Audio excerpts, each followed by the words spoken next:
একটা কথা বলছিল, শুনছিলাম, বললো নাকি যা ডেকোরেটার্স করলে অন্য কোনো ডেকোরেটার্স করলে নাকি চেয়ার ভেঙে দেবে। আমি বললাম হ্যাঁ, কে বলবে, কে বিশ্বজিৎ দাস না কি আছে না, ওকে আমার নাম বলে দিবি, আমি এসেছি, আমার চেয়ার একটা হাত দিতে বলবে।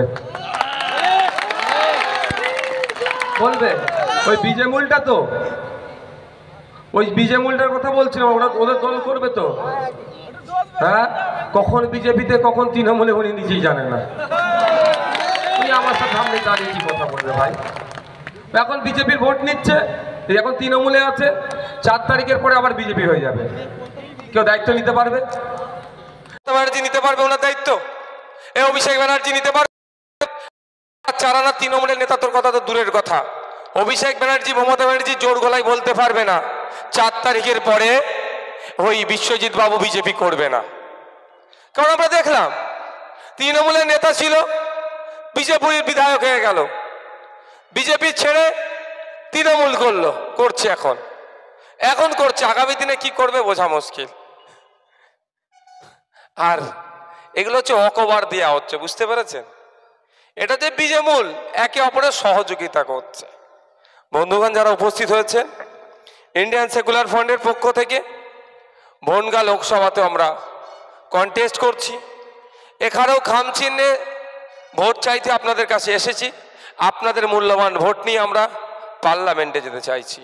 পার্লামেন্টে গিয়ে আপনাদের হয়ে কথা বলবো, আপনার অধিকারের হয়ে কথা বলবো, আপনাদের অভাব অভিযোগগুলো পার্লামেন্টে আমরা তুলে ধরবো এবং কনসার্ন ডিপার্টমেন্টাল যারা মিনিস্টাররা আছেন এই অভাব অভিযোগগুলো তারা সমাধান করবে। একটা জনপ্রতিনিধির কাজ যেটা হওয়া দরকার সেটা করবে। কিন্তু দুঃখের বিষয়, আজকে শুনছি এলাকাতে বামেদের বন্ধুরা, কিছু কিছু জায়গায় কংগ্রেসের বন্ধুরা আছে, তারা বিজেপি, তৃণমূল তথা বিজেমূলের যতটা না বিরোধিতা করছে, আইএসএফ এর তার থেকেও বেশি বিরোধিতা করছে। কারণটা কি ভাই? আমি ইতিপূর্বে বলেছি, সকালবেলায় বামপন্থা রাজনীতি করছে, সন্ধ্যের বেলায় সূর্যাস্তের পরে এরা তৃণমূল হয়ে যাচ্ছে, এরা বিজেপি হয়ে যাচ্ছে, এরা আরএসএস হয়ে যাচ্ছে। মিলিয়ে নেবেন বাড়িতে গিয়ে, বুথে বুথে গিয়ে। আমি দেখছি, লক্ষ্য করছি, আমার বামপন্থী বন্ধুরা তৃণমূলের বিরুদ্ধে যতটা না কথা বলছেন, বিজেপির বিরুদ্ধে যতটা না কথা বলছেন, তার থেকে বেশি বিরোধিতা আইএসএফ কে করছে। কারণটা কি? আইএসএফ কে সহ্য করতে পারছে না। আইএসএফ যে মানুষের লড়াই কোনটা নিয়ে এগিয়ে যেতে চাইছে, রুজি রুটির লড়াই আছে, আইএসএফ শিক্ষার আন্দোলনে আছে, স্বাস্থ্যের আন্দোলনে আছে, এটাই অনেকে মেনে নিতে পারছে না। এই এলাকাতে, স্বরূপনগর এলাকায় রমশূদ্র সমাজের মানুষ বেশি বসবাস করেন, মুসলিম সমাজের মানুষ বেশি বসবাস করেন, ঠাকুর হরিচাঁদ গুরুচাঁদ ঠাকুরকে মান্যওয়ালা মানুষ এখানে অনেক বসবাস করেন। কিন্তু ব্যাপারটা হচ্ছে কি, এই যেখানে আসছে স্বরূপনগরে আইএসএফ মিটিং মিছিল করলে, এই মাঠ ভর্তি হলে অনেকের রাজনৈতিক কারবার বন্ধ হয়ে যেতে পারে। সেই জন্য বিজেপি যেমন বিরোধিতা করছে, তৃণমূল হুমকি চুমকি দিচ্ছে, একইভাবে সিপিএম এবং কংগ্রেসের বন্ধুরাও পিছিয়ে নয়, আইএসএফকে আটকাতে হবে। তবে একটা কথা আমরা মনে করি, আমাদের লড়াইটা হচ্ছে মানুষের অধিকার সুনিশ্চিতের লড়াই, আমাদের লড়াইটা হচ্ছে রুজি রুটির লড়াই, আমাদের লড়াইটা হচ্ছে এই স্বরূপনগর এলাকার কৃষকরা আছে তাদের মাসিক গড়াই বাড়ানোর লড়াই, আমাদের লড়াইটা হচ্ছে এই হাসপাতালের যাতে পর্যাপ্ত পরিমাণে ডক্টর থাকে, নার্স থাকে এবং ঔষধ থাকে, মেডিকেল ইকুইপমেন্ট যাতে অ্যাভেলেবেল থাকে, তার আমাদের লড়াই। আমাদের লড়াই কারো লাভ করিয়ে দেওয়ার জন্য নয়, কোনো রাজনৈতিক দলের ক্ষতি হোক তার লড়াই আমরা আসিনি। আমাদের লড়াই, আমি কৃষক, আমি দিনের শেষে অর্থাৎ মাস গেলে আমি কত টাকা ইনকাম করছি, সেটা কতটা বাড়ছে কতটা কমছে সেটা সুনিশ্চিত করার লড়াই আমাদের, ইনকাম বাড়ানোর লড়াই আমাদের। সেই জন্যই আমাদেরকে বিভিন্নভাবে দেখে দেওয়ার চেষ্টা হচ্ছে। তবে কে কি সার্টিফিকেট দিল তা নিয়ে আমি একবারও ভেঙে পড়ি না, কে কি বললো তা একবারের জন্য আমি ভাবি না। কারণ মন জানে পাপ আর মা জানে বাপ। আমাকে কে জন্ম দিয়েছে, আমার সার্টিফিকেট যাই থাকুক না কেন, আপনাকে কে জন্ম দিয়েছে, যাই সার্টিফিকেটে পিতার নাম থাক না কেন, আপনার মাই ভালো করে বলতে পারবে আপনার জন্মদাতা বাবা কে। আর আপনি অন্যায় করছেন কি ন্যায় করছেন আপনার এটা কে বলবে? মন বলে দেবে। দুনিয়া কি সার্টিফিকেট দিল, দেখার দরকার নাই। কদিন আগে দেখছিলাম, বাবু তোমরা বসো, নালে নিচে গেছে ওখানে বসো, ওখানে বসার জায়গা আছে বসো, নালে একদম ওখানে চলে যাও, আর এখানে গল্প করার জায়গা নয়। কিছুদিন পূর্বে আপনারা দেখেছিলেন নূপুর শর্মা হযরত মুহাম্মদ সাল্লাল্লাহু আলাইহি সাল্লাম সম্পর্কে বাজে মন্তব্য করেছিল, একজন বিজেপি নেত্রী। তার প্রতিবাদ যখন পশ্চিম বাংলার ধর্মপ্রাণ মানুষেরা করছিল, মমতা ব্যানার্জি তখন কিন্তু দিল্লিতে গিয়ে প্রতিবাদের কথা বলেছিল, তাই তো নাকি? যেটা দিল্লির বিষয়, দিল্লিতে গিয়ে প্রতিবাদ করতে।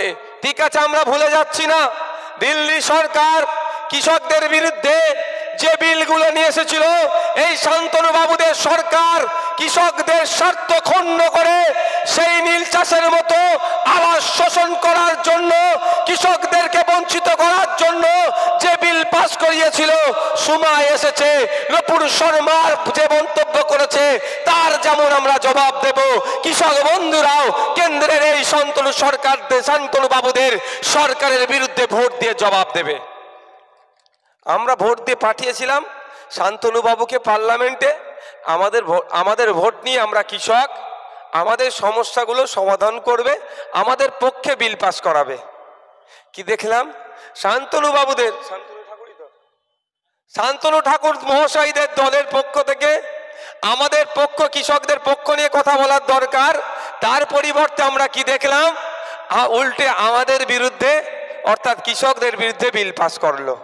তাই বনগাঁ লোকসভার মানুষেরা, স্বরূপনগর লোকসভা বিধানসভার মানুষেরা, আপনারা যারা কৃষক আছেন, এই অপদার্থ শান্তনু বাবুদের সরকারকে নতুন করে ভোট দিয়ে আবার সরকারে আনবেন? এর জোরে বলুন। আমরা কৃষক, আমাদের স্বার্থের কথা যারা ভাবে না, আমাদের বিরুদ্ধে যারা বিল পাস করিয়েছে, তাদের বিরুদ্ধে আমরা ঐক্যবদ্ধ হয়ে ভোটটা দেবো। পশ্চিমবাংলায় 70% মানুষ প্রত্যক্ষ পরোক্ষভাবে কৃষিকাজের সাথে যুক্ত, আর প্রত্যক্ষভাবে প্রায় 50% অধিক মানুষ কৃষিকাজের সাথে যুক্ত।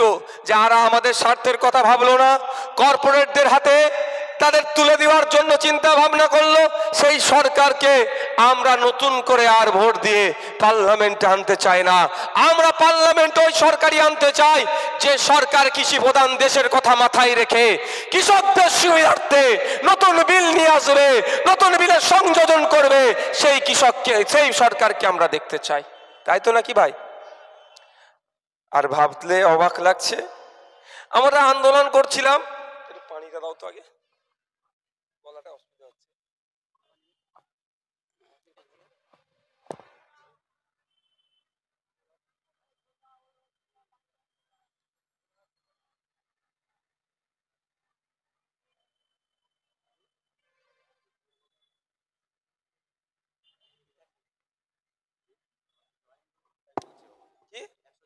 ও, পতাকা ছিঁড়ে দিয়েছে তো ভালো, তো ওষুধ কাজ হচ্ছে, তার মানে ওষুধ কাজ হচ্ছে।